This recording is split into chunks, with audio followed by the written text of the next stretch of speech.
Brilliance Audio presents Find Layla by Meg Elison. Performed by Vilinsky. She thought about the woman in the commercial, and she scrubbed and smiled. The bubbles ran into her eyes. They stung and watered. But she didn't want to be a baby and cry about it. She worked it all the way through, and then lay back in the water to rinse it out. Her hair didn't fall down shiny and heavy and perfect for the camera. The soap stripped all the dirt and oil out of it. The bathwater turned gray under the layer of gasoline rainbow soap bubbles. The lysis reaction was successful. Her curly mess of hair was now dry as a broomstick and locked tighter than ever. But at least it was clean. She was a pretty stupid little girl, and she'd been expecting this to work better. The experiment did not produce the anticipated results, but she didn't call it a failure. She observed that the process was difficult and would be hard to replicate. She picked up the knife next. It was a heavy-handled kitchen knife, actually meant for cutting the bones out of pieces of meat. It was sharp, and she at least knew enough to point it away from herself.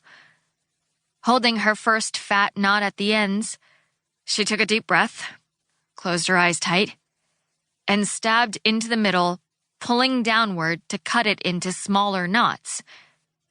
She did it again and again, trying to get closer to her scalp. This wasn't science.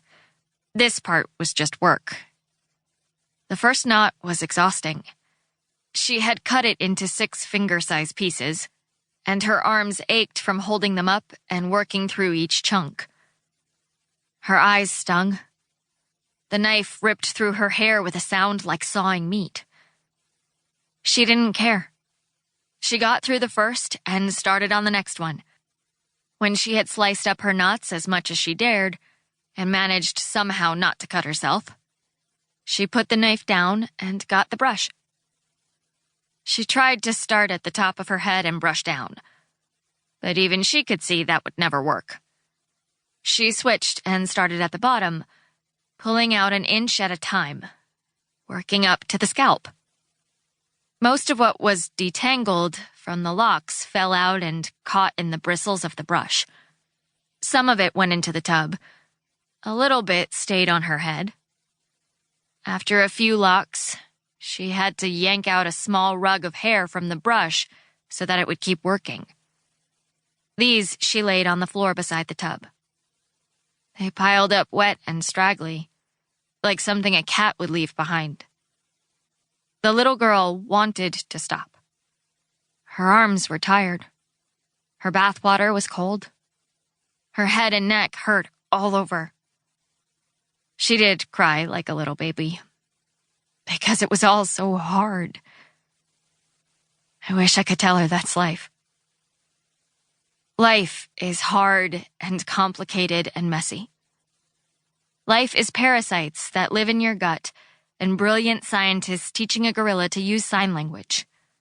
Life is moths that drink tears and the flu virus and nothing you can control. Life is sometimes using a knife to comb your hair, because absolutely nothing else works, and life always finds a way through. I want to tell her what I always tell myself now. That's life.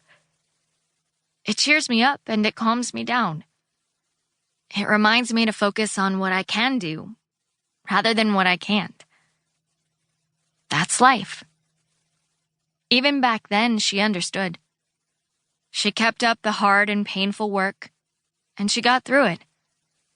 After what seemed like forever, she had some awful, ragged, chopped-up curls still attached to her head.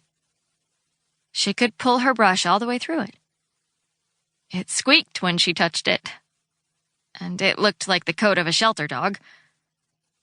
She didn't care. That was a successful experiment.